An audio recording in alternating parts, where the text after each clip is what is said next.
जय श्री कृष्ण, जय श्री राधे। तो भक्तों, अब हम श्रवण करेंगे 30वां अध्याय।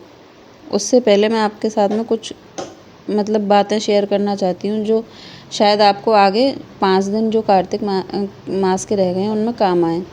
जैसे कि पहली बात कि जिन लोगों ने दीपदान नहीं किया वो कार्तिक में ये जो 5 दिन बचे हैं इनमें दीपदान कर सकते हैं। और दूसरा, उनमें से जैसे 5 दीपक रोज़ कि मंदिर पर और घर के मंदिर में, बाहर मंदिर पर, घर की देहरी पर और एक छत पर ऐसे जलाएंगे। और उसके अलावा पूर्णमासी वाले दिन जो कार्तिक पूर्णिमा है उस दिन एक दीपक, जिसमें कि 30 बातियों का एक दीपक एक बार में जलाएंगे तो पूरे महीने का जो दीपक जलाने का आपका फल है वो आपको मिल जाएगा। अगर आप चाहते हैं तो आप मुझे कमेंट कर सकते हैं, तो मैं आपको वो दीपक बनाकर दिखा दूँगी। तो आप पूर्णमासी वाले दिन उसको जला दीजिएगा, जिससे कि आपको पूरे कार्तिक मास में दीपक जलाने का फल प्राप्त होगा। चलिए अब आपको मैं सुनाती हूँ 30वां अध्याय। जय श्री कृष्ण। भगवान कृष्ण ने कहा कि हे प्रिय, नारद जी के वचन सुनकर महाराज पृथु बड़े विस्मित हो गए। अंत में उन्होंने नारद जी का पूजन करके उनको विदा किया। इसीलिए माघ, कार्तिक और एकादशी यह 3 व्रत मुझे अत्यधिक प्रिय हैं। वनस्पतियों में तुलसी, महीनों में कार्तिक, तिथियों में एकादशी और क्षेत्रों में श्री कार्तिक मुझे बहुत प्रिय हैं। जो प्राणी जितेंद्रिय होकर इनका सेवन करता है वह यज्ञ करने वाले मनुष्य से भी अधिक प्रिय लगता है। जो प्राणी विधि से इनकी सेवा करते हैं उनके मेरे अनुग्रह से सब पाप दूर हो जाते हैं। भगवान कृष्ण के वचन सुनकर सत्यभामा ने कहा कि हे नाथ, आपने यह बात बड़ी आश्चर्यजनक कही है कि दूसरे के लिए पुण्य के फल से कलह की मुक्ति हो गई। यह प्रभावशाली कार्तिक मास आपको अधिक प्रिय है कि जिसे पतिद्रोह का पाप केवल स्नान के पुण्य से ही नष्ट हो गया। दूसरे मनुष्य द्वारा किया हुआ पुण्य उनके देने से कैसे मिल जाता है, यह आप मुझे बतलाइए। तब भगवान कृष्ण ने कहा कि बिना दिया हुआ पुण्य और पाप जिस कर्म द्वारा मिलता है सो सुनो। सतयुग में देश, ग्राम तथा कुलों को दिया हुआ पुण्य या पाप मिलता था, किंतु कलयुग में केवल कर्ता को ही पाप और पुण्य का फल भोगना पड़ता है। संसर्ग न करने पर भी वह व्यवस्था की गई और संसर्ग से जैसे पाप व पुण्य दूसरे को मिलते हैं उसकी व्यवस्था भी सुनो। पढ़ाना, यज्ञ कराना और एक साथ भोजन करने से पाप पुण्य का आधा फल मिलता है। एक आसन पर बैठने तथा सवारी पर चढ़ने से श्वास के आने जाने के से पुण्य व पाप का चौथा भाग प्राणी मात्र को मिलता है।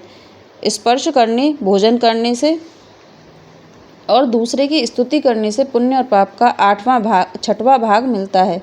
दर्शन करने, सुनने तथा ध्यान करने से मनुष्य को पुण्य और पाप का 10वां अंश मिलता है। दूसरे की निंदा, चुगली और धिक्कार करने से उसका 7वां भाग मिलता है। पुण्य करने वाले मनुष्य की जो कोई सेवा करता है वह सेवा का भाग लेता है और अपना पुण्य उसे देता है। नौकर और शिष्य के अतिरिक्त जो मनुष्य दूसरे से सेवा करवा कर उसे पैसे नहीं देता तो वह सेवक उसके पुण्य का भागी होता है। पंक्ति में बैठे हुए भोजन करने वालों की पत्तल को जो व्यक्ति लांघता है वह उसे, जिसकी की पत्तल उसने लांघी है, अपने पुण्य का 6वां भाग दे देता है। स्नान तथा ध्यान आदि करते हुए मनुष्य से जो व्यक्ति बातचीत करता है या उसे स्पर्श करता है वह अपने पुण्य का 6वां भाग उसे दे डालता है। जो मनुष्य धर्म के काम के लिए दूसरों से धन मांगता है पुण्य का भागी होता है। ठीक उसी तरह जिस तरह की दान करने वाला पुण्य का भागी होता है।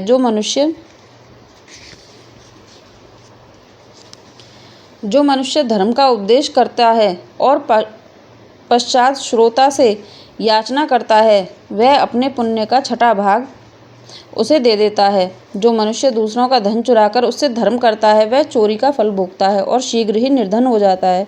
और जिसका धन चुराता है वह पुण्य का भागी होता है। बिना ऋण के उतारे जो मनुष्य मर जाते हैं और उनको ऋण देने वाले सज्जन पुण्य के भागी होते हैं। शिक्षा देने वाला, सलाह देने वाला, सामग्री को जुटाने वाला तथा प्रेरणा देने वाला यह पाप और पुण्य के 6ठे भाग को प्राप्त करते हैं। राजा के पाप पुण्य के षष्ठांश का भोगी होता है। गुरु शिष्यों का, पति पत्नी का, पिता पुत्र का, स्त्री पति के लिए, पत्नी का पिता पुत्र का, स्त्री पति के लिए पुण्य का 6ठा भाग पाती है। पति को खुश करने वाली आज्ञाकारी स्त्री पति के लिए पुण्य का आधा भाग ले लेती है। जो पुण्य आत्मा पराये लोगों को दान करता है वह उनके पुण्य का छठा भाग प्राप्त करता है। जीविका देने वाला मनुष्य जीविका ग्रहण करने वाले मनुष्य के पुण्य के छठे भाग को प्राप्त करता है। इस प्रकार दूसरों के लिए पुण्य अथवा पाप बिना देने के भी दूसरों को मिल सकते हैं, किंतु यह नियम जो कि मैंने बतलाए हैं कलयुग में लागू नहीं होंगे। कलयुग में तो एकमात्र कर्ता को ही अपने पाप व पुण्य भोगने पड़ते हैं। इस संबंध में एक बड़ा पुराना इतिहास जो कि पवित्र भी है और बुद्धि का देने वाला भी है कहता है, ध्यान से सुनो। 30वां अध्याय संपूर्ण। जय श्री कृष्ण, जय श्री राधे।